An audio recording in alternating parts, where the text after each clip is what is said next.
Iugoslávia, uma palavra há muito esquecida. Hoje você não encontra esse país no mapa-mundi e é bem provável que os jovens nem tenham ouvido falar dele. Talvez só o nome em si. Mas há apenas 20 ou 30 anos as notícias sobre a Iugoslávia praticamente não saíam das manchetes dos principais meios de comunicação do mundo. E isso não estava relacionado apenas com a guerra que aconteceu em seu território, mas com uma série de guerras e pequenos conflitos armados. As primeiras guerras em território europeu desde o fim da Segunda Guerra Mundial. Guerras que foram acompanhadas de genocídio em massa, crise migratória e instabilidade política permanente no sudeste da Europa. Hoje começamos uma série de vídeos dedicados às guerras da Iugoslávia. Vamos analisar por que um país que parecia próspero e relativamente desenvolvido, de repente começou a se fragmentar e se desintegrar em pequenos pedaços. E por que a dissolução da Iugoslávia foi acompanhada por guerras sangrentas? Quem as iniciou e com qual objetivo? Teria sido possível evitá-las? Quais foram as consequências dessas guerras e como elas ainda repercutem nos dias de hoje? Vamos abordar também como a Rússia esteve envolvida nessas guerras. Meu nome é Semion, do Mega Show TV. Vamos começar!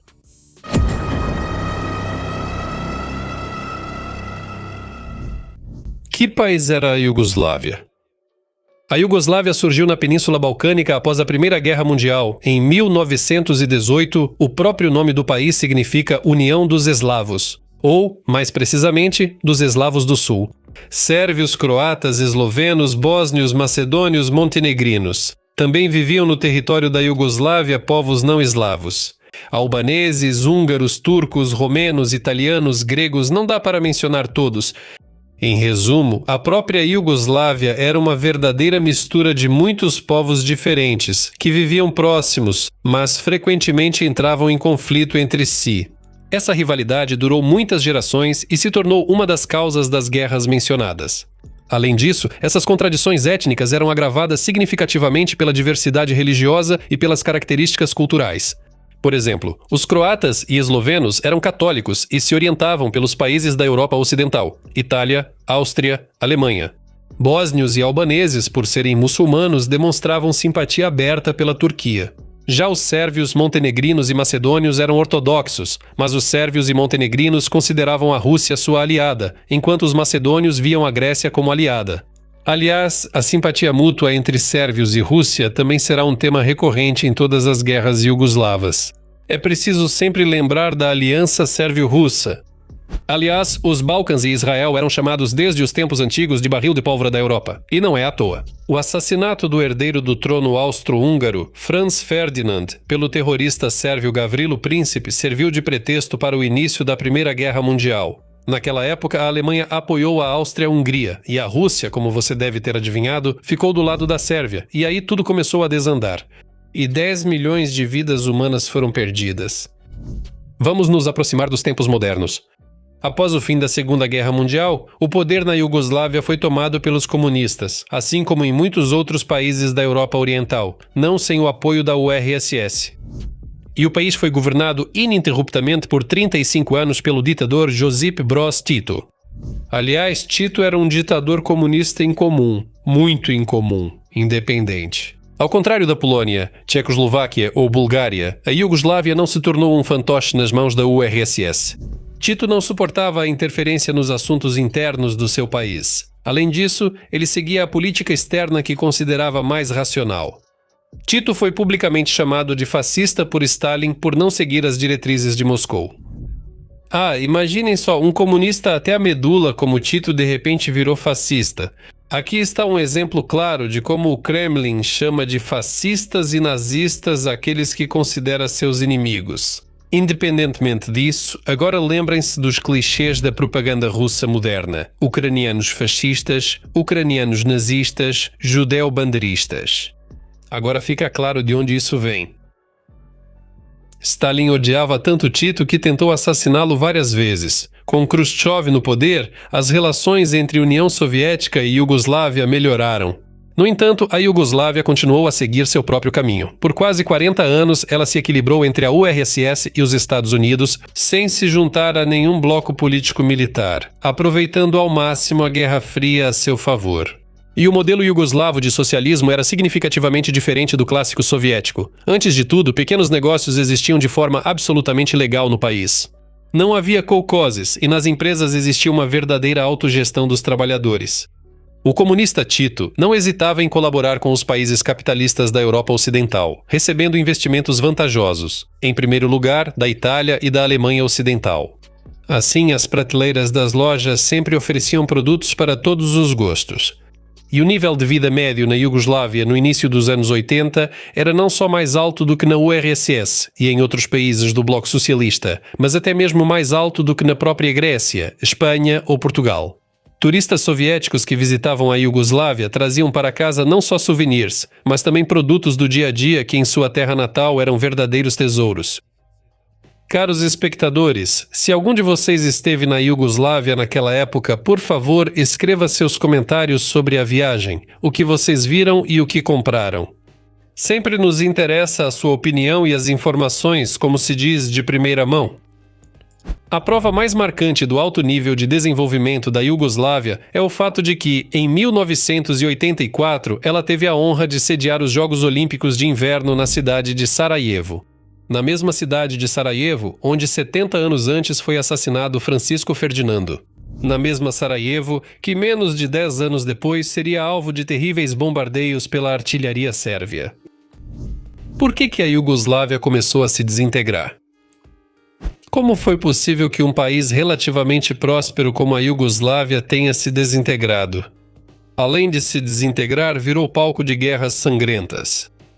A primeira e principal razão foi a ausência de poderes reais nas repúblicas federadas. De acordo com a Constituição, a Iugoslávia era composta por 6 repúblicas: Sérvia, Montenegro, Eslovênia, Bósnia e Herzegovina, Croácia e Macedônia. Ao mesmo tempo, dentro da Sérvia ainda havia 2 regiões autônomas, Kosovo e Vojvodina. Mas apesar da igualdade formal das repúblicas federadas, todo o poder estava concentrado nas mãos da Sérvia. E por isso a Iugoslávia lembrava muito quem? Isso mesmo, a URSS. Ou seja, na teoria eram federações de povos iguais, mas na prática havia centralização e domínio de um povo sobre os outros. O domínio da Sérvia sobre as outras repúblicas se manifestava tanto em pequenas coisas quanto em questões mais sérias. Belgrado, capital da Sérvia, também era a capital da Iugoslávia, assim como Moscou era a capital da URSS. A elite partidária de alto escalão era formada principalmente por sérvios, enquanto representantes de outros grupos étnicos eram mantidos longe da administração do Estado. Além disso, o governo central restringia artificialmente o desenvolvimento da indústria em outras repúblicas, mas construía fábricas justamente no território da Sérvia. Essa desigualdade econômica piorava muito as relações entre o governo federal e as regiões. Se a Croácia, a Eslovênia e Montenegro, que tinham acesso ao mar Adriático, se sustentavam graças aos inúmeros resorts, já a Macedônia, e especialmente a Bósnia e Herzegovina, foram praticamente transformadas em apêndices agrários e de matérias-primas. A segunda razão para a dissolução da Iugoslávia foi a falta de democracia real e autogestão. Apesar da ampla disseminação das relações de mercado, o Estado continuava sendo totalitário, baseado em primeiro lugar na autoridade pessoal e na influência do líder Tito, exatamente como a Rússia de Putin atualmente, ou a Bielorrússia da era Lukashenko. Mas como se sabe, o ser humano é mortal. Em 1980, Tito faleceu. Começou a típica luta pelo poder entre os líderes comunistas, comum em situações como essa, o que, consequentemente, levou inevitavelmente a uma crise política permanente e ao enfraquecimento do governo federal. E, como consequência, as elites locais ganharam força e passaram a exigir a transferência de mais poderes para o nível local. E se em um país democrático normal essas reivindicações geralmente eram resolvidas por meio de negociações e concessões mútuas, na Iugoslávia a maioria sérvia de forma alguma queria compartilhar o poder. E o terceiro motivo, como já mencionamos antes, estava nas numerosas contradições interétnicas e interreligiosas. Elas não sumiram mesmo com as autoridades tentando silenciá-las de todas as formas. Essas contradições eram especialmente severas entre os sérvios ortodoxos e os croatas católicos, assim como entre os sérvios e os muçulmanos, grupo ao qual pertenciam tanto os bósnios quanto os albaneses do Kosovo. Por exemplo, apenas um ano após a morte de Tito, ocorreram confrontos em massa em Kosovo entre sérvios e albaneses, que foram reprimidos pelas tropas do governo. Voltaremos a esse incidente mais adiante. E esses conflitos foram se tornando cada vez mais frequentes, desde brigas de bêbados e esfaqueamentos até protestos e manifestações políticas. Em nome da verdade histórica, é preciso dizer que o colapso da Iugoslávia poderia ter sido evitado ou pelo menos tornado menos sangrento se a liderança sérvia tivesse agido com mais cautela, concordando com concessões e, ao mesmo tempo, sabendo explorar as contradições das elites regionais. Mas, para o azar de todas as pessoas sensatas, em 1989 chegou ao poder Slobodan Milošević, teimoso, cabeça dura e sem visão de futuro. O novo governante se recusou a fazer concessões ou chegar a acordos, empurrando assim o país para uma dolorosa desintegração. A Guerra dos 10 Dias, o primeiro sinal de alerta. O primeiro passo para sair da Iugoslávia foi dado pela Eslovênia, uma república pequena, mas bastante autossuficiente, que mantinha relações comerciais estreitas com a vizinha Itália. Principalmente porque as forças de segurança locais eram mais leais ao governo esloveno que ao federal. Em 23 de dezembro de 1990 foi realizado um referendo no qual quase 90% da população votou a favor da separação da Eslovênia da Iugoslávia. E embora o direito de livre saída da federação estivesse previsto na própria Constituição da Iugoslávia, o governo de Milošević fazia de tudo para atrapalhar e tentar impedir esse processo. Um fato interessante é que, praticamente ao mesmo tempo, Moscou agia de maneira semelhante, tentando de todas as formas evitar a iminente dissolução da URSS. Esse fato é mais uma confirmação da semelhança entre a Iugoslávia e a URSS. Apesar de tudo isso, a Eslovênia estava muito determinada. E após o fracasso das negociações com Belgrado sobre uma separação pacífica, em 25 de junho de 1991, proclamou sua independência. Foi exatamente nesse dia que começou o processo de desintegração da Iugoslávia. Exatamente nesse dia. Começaram as guerras iugoslavas, pois Milošević imediatamente tentou destruir o recém-formado Estado pela força. Assim começou a Guerra da Independência da Eslovênia, também chamada de Guerra dos 10 Dias. Na realidade, a guerra durou um pouco mais, até 7 de julho. Unidades militares e milícias locais juraram lealdade às autoridades eslovenas e resistiram fortemente às tropas iugoslavas, que consideravam o adversário um mero bando de separatistas. A subestimação do inimigo e a determinação dos eslovenos trouxeram resultados. Com o coração apertado, Belgrado foi obrigado a reconhecer a independência da Eslovénia e retirar suas tropas do território esloveno. Meses depois, a Eslovênia foi reconhecida diplomaticamente pela maioria dos países europeus e do mundo. E em 1992 tornou-se membro pleno da ONU. As vítimas da Guerra dos 10 Dias foram 67 de ambos os lados. Pode-se dizer que isso não é nada, já que no Maidan de Kiev morreram ainda mais pessoas. No entanto, aqui o fato notável foi outro. Pela primeira vez desde 1945, ocorreu um conflito militar em grande escala na Europa, algo que não havia acontecido antes. Isso não aconteceu nem mesmo quando mísseis soviéticos e americanos com ogivas nucleares estavam apontados uns para os outros. Assim, a teimosia das autoridades iugoslavas, que não queriam aceitar a realidade, acabou abrindo a caixa de Pandora. Ou soltou o gênio da garrafa, e como você deve se lembrar, é muito difícil colocá-lo de volta. A Croácia conseguiu resistir. De forma semelhante, os acontecimentos começaram a se desenrolar também na Croácia, só que aqui o nível de confronto era muito mais alto. E, consequentemente, a guerra durou muito mais tempo. Mas vamos por partes. Ao contrário da Eslovénia, a Croácia tinha uma fronteira comum com a Sérvia. Por isso, em seu território viviam de forma concentrada os sérvios étnicos. Essa região era chamada de Krajina Sérvia. Sua população não passava de 10% de toda a população da Croácia. Mas foi essa população que teve papel crucial ao transformar o conflito em guerra de grande escala. Destaco também que a hostilidade entre sérvios e croatas é antiga. Na Segunda Guerra Mundial, chegaram a lutar entre si. Décadas se passaram, mas a memória das antigas mágoas não desapareceu. E por isso, quando as autoridades croatas decidiram seguir o caminho da independência, antigas feridas foram reabertas e a hostilidade reacendeu com nova força. Assim, um ano antes dos principais acontecimentos, em maio de 1990, ocorreu o chamado Jogo do Ódio. Durante uma partida de futebol entre torcedores sérvios e croatas, houve uma briga violenta que quase se transformou em confrontos armados. Conflitos semelhantes depois se tornaram mais frequentes, com vítimas, é claro. Em 19 de maio de 1991, foi realizado um referendo na Croácia sobre a independência, no qual quase 94% dos votantes se manifestaram a favor da saída da Iugoslávia e pela criação de um Estado croata independente. Ela foi proclamada no mesmo dia que a Eslovênia, 25 de junho de 1991. Assim como na Eslovênia, Milošić usou tropas para tentar retomar o controle da Croácia. Assim começou a Segunda Guerra Iugoslava. A guerra na Croácia. É preciso entender quem lutava contra quem. No começo, a Croácia lutava contra as tropas iugoslavas, defendendo seu direito à independência. Mas no final de 1991 ficou claro que a Croácia estava levando a melhor. Então Milošević decidiu fazer uma jogada esperta. Formalmente, sem reconhecer a independência da Croácia, ele aceitou um cessar-fogo e retirou suas tropas. Mas imediatamente começou a desmantelar a Croácia por dentro e para isso usou os sérvios que viviam na Croácia. Em 19 de dezembro de 1991, com o apoio tácito de Belgrado, eles proclamaram a independência da República Sérvia de Krajina, com a capital na cidade de Knin. Naturalmente, a Croácia viu esse passo como uma facada nas costas, como uma manifestação de separatismo, como um exemplo de que a Iugoslávia não havia desistido de seus planos imperialistas. De fato, as autoridades da Croácia perderam o controle de aproximadamente 30% do seu território.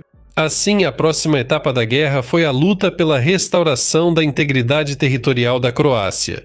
No geral, essa fase da Guerra da Croácia lembra muito o ano de 2014. É como se fosse um Putin em miniatura. Milošević, que não quer a separação da Croácia e usa os sérvios que vivem lá para seus próprios objetivos. Organiza sua própria primavera russa e surge à luz do dia um análogo da RPD e RPL. Um quase-estado não reconhecido por ninguém, a Krajina Sérvia. Depois, sem querer lutar diretamente contra os croatas, ele inicia uma guerra híbrida que durou quase 4 anos. Devemos admitir, nesses 4 anos os croatas não ficaram parados, prepararam-se intensamente para o golpe decisivo. Eles se reagruparam, reuniram forças e, em agosto de 1995, realizaram a Operação Tempestade. Como resultado, a República Sérvia da Krajina deixou de existir e a Croácia restabeleceu o controle sobre todo o seu território. Exatamente como a Ucrânia queria fazer com a RPD e a RPL em 2014, mas não conseguiu devido à intervenção da Rússia, que saiu praticamente ilesa. Polônia e Sérvia. O lado negativo da vitória da Croácia nessa guerra foram as grandes perdas. Pelo menos 20 mil pessoas de ambos os lados. E antes de tudo, entre a população civil. Durante as hostilidades, muitos crimes de guerra foram cometidos, principalmente pelo lado sérvio. O massacre de Vukovar, o massacre de Botina, o massacre de Skabrinja, o massacre de Lovas. Essa está longe de ser a lista completa dos assassinatos de civis croatas pelo lado inimigo. Os croatas retaliaram contra os sérvios, agravando ainda mais o conflito. Imagine o choque que isso causou à comunidade internacional. Quando bem no centro de uma Europa próspera e satisfeita, centenas de mulheres e homens eram mortos, idosos e crianças. É verdade que, muito em breve, os atos horríveis de genocídio cometidos durante a Guerra da Bósnia fariam com que as tragédias na Croácia fossem esquecidas. No entanto, vamos falar sobre isso em um vídeo separado. Então, não se esqueça de se inscrever e ativar o sininho para receber notificações sobre novos vídeos deste canal. A Iugoslávia continua se desintegrando. Além da Eslovênia e da Croácia, a Macedônia também se separou da Iugoslávia. Em 8 de setembro de 1991, em um referendo nacional, os macedônios apoiaram a decisão de independência. E como havia muito poucos sérvios em seu território, Milošević não teve como repetir o cenário croata e manter a república sob seu controle. Por isso, a Macedônia se tornou a primeira república iugoslava a conquistar a independência sem derramar uma única gota de sangue. É verdade que 10 anos depois ela também enfrentaria uma ameaça real de guerra, mas falaremos sobre isso mais tarde. A próxima na fila para sair foi a Bósnia e Herzegovina, mas nesse caso a guerra foi inevitável. Uma guerra que ofuscou todas as guerras anteriores e posteriores na Iugoslávia. Uma guerra que até 2022 era considerada a mais sangrenta da Europa desde a Segunda Guerra Mundial. Quanto ao futuro da Eslovênia e da Croácia, elas se tornaram os estados mais bem-sucedidos e prósperos entre aqueles que surgiram dos escombros da Iugoslávia. Embora a Croácia ainda tenha levado muito tempo para lamber as feridas após 4 anos de guerra. Mas as reformas de mercado bem-sucedidas, as transformações democráticas e o compromisso constante com a integração nas estruturas europeias e euroatlânticas acabaram trazendo resultados positivos. A primeira a alcançar o objetivo desejado foi a Eslovênia, tornando-se em 2004 membro da União Europeia e da OTAN. A Croácia ingressou na OTAN em 2009 e na União Europeia em 2013. Curiosamente, depois que a Croácia entrou na União Europeia, o bloco não se expandiu mais. Portanto, pode-se afirmar com confiança que o país, depois de todo o horror que viveu, conseguiu ocupar um lugar digno no cenário internacional. Bom, por hoje é só. Sobre o posterior e sangrento colapso da Iugoslávia, sobre a guerra na Bósnia e Herzegovina, falarei no próximo episódio.